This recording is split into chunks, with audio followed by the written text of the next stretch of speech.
सम्राट चंद्रगुप्त मौर्य नाम तो याद होगा ना। उनका बनवाया हुआ महल कहाँ है ये पता है?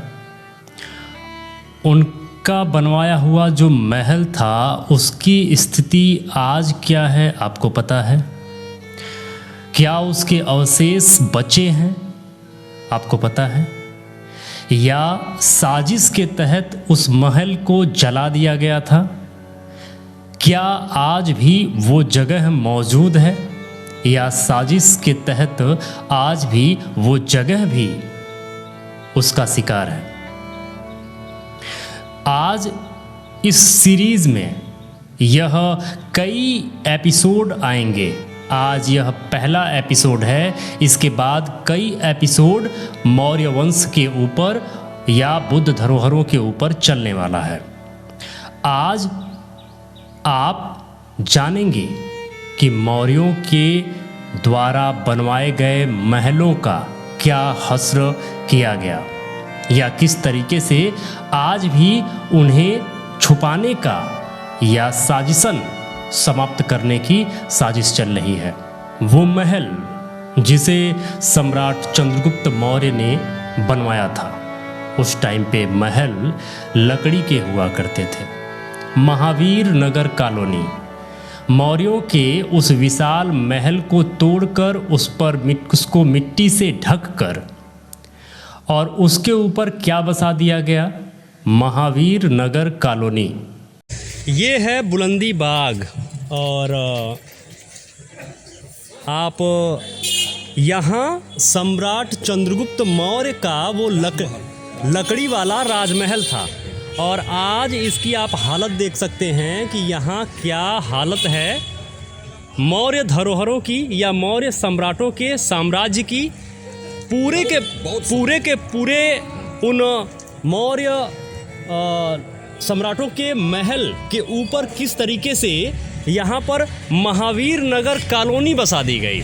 महावीर नगर कॉलोनी ये अभी 20-25 या 10 साल के अंदर 10 साल के अंदर ये सारे स्ट्रक्चर बनाए गए हैं। यह समझना पड़ेगा या पूछना भी पड़ेगा कि किस सरकार की साजिश या किन लोगों की साजिश के तहत यह पूरा का पूरा स्ट्रक्चर के ऊपर यहाँ कॉलोनी बसा दी गई। ये आपके सामने है, यह वो स्थल है जिसको बुलंदी बाग कहा जाता है और सिर्फ इतनी सी जमीन बची है इस साजिश के तहत जो यहाँ पर पूरी कॉलोनी बसाई गई है, सिर्फ इतनी सी जमीन बची है। लॉरेन ऑस्टिन वाडेल ने पहली बार ठोस सबूतों के आधार पर प्राचीन पाटलिपुत्रा की पहचान किया और उन्होंने जो विदेशी यात्री आए हुए थे उन विदेशी यात्रियों ने भिन्न भिन्न नगरों से केंद्रीय राजधानी की दूरी और दिशा लिखी हुई थी। इसके आधार पर उन्होंने प्राचीन राजधानी को खोज निकाला। फिर बाद में 1912 से 1953 के बीच इस जगह की जब खुदाई हुई तो उस खुदाई में जले हुए लकड़ी के जो महल के जो नींव थी, महल की नींव मिली खुदाई में जो काफी जल चुकी थी और 8 फीट मोटी राख की परत मिली, जिस राख में बहुत सारी मूर्तियां थे, रिकॉर्ड थे जो ठोस जल नहीं पाए थे और सोने चांदी के जले हुए टुकड़े। यह स्थान है बुलंदी बाग जो पुरातत्व विभाग, भारतीय पुरातत्व सर्वेक्षण विभाग की प्रमुख साइट है। अभी हमारे पास एक सूचना मिली है जिसके सबूत हमारे पास हैं। इस देश के 94 मौर्यकालीन स्थल पुरातत्व के नक्शे से गायब हो चुके हैं।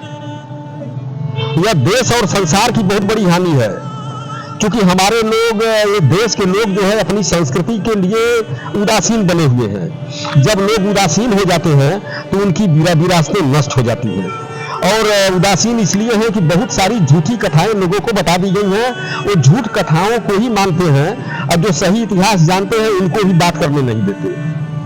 तो यह जो थोड़ा सा स्थल बचा हुआ है, हम भारत सरकार से और यहाँ के लोगों से जो सम्राट अशोक का वंशज बनते हैं, इन लोगों से मैं अपील करूंगा, निवेदन करूंगा कि यहाँ पर चंद्रगुप्त मौर्य का एक भव्य स्मारक बने। तो सर जो कुम्हार है कुम्हरार मुझे लगता है कि यहाँ से लगभग रेलवे लाइन, बस रेलवे लाइन के उस पार कुम्हरार कुम्हरार है है। और रेलवे लाइन के इस पार ये बुलंदी बाग का एरिया है। हाँ। ठीक है, बुलंदी बाग वही जगह जहाँ जो इस जमीन के नीचे सम्राट चंद्रगुप्त मौर्य का लकड़ी वाला जो महल था आज भी दबा हुआ है। आज भी दबा हुआ है। वर्तमान इसका 10 दिसंबर 2025 ये समय है।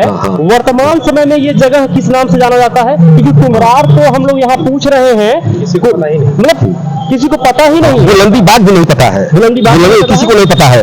वर्तमान समय में इसको लोग खंता के नाम से जानते हैं।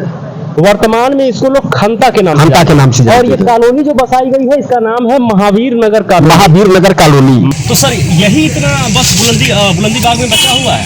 हाँ, 250 एकड़ से इस समय मुश्किल से करीब 1.5 या 2 एकड़ जगह बची हुई है और इसलिए 1.5-2 एकड़ है और एक गहरा तालाब भी है, क्योंकि जिस समय 1912 से 1953 के बीच खुदाई में जब मिट्टी निकाली गई तो 25 फीट 30 फीट गहरा तालाब के स्तर का बन गया और फिर बाद में जो गड्ढे बने, उन गड्ढों में आसपास के लोगों के घरों का जो गंदा पानी होता था वो आकर भरने लगा।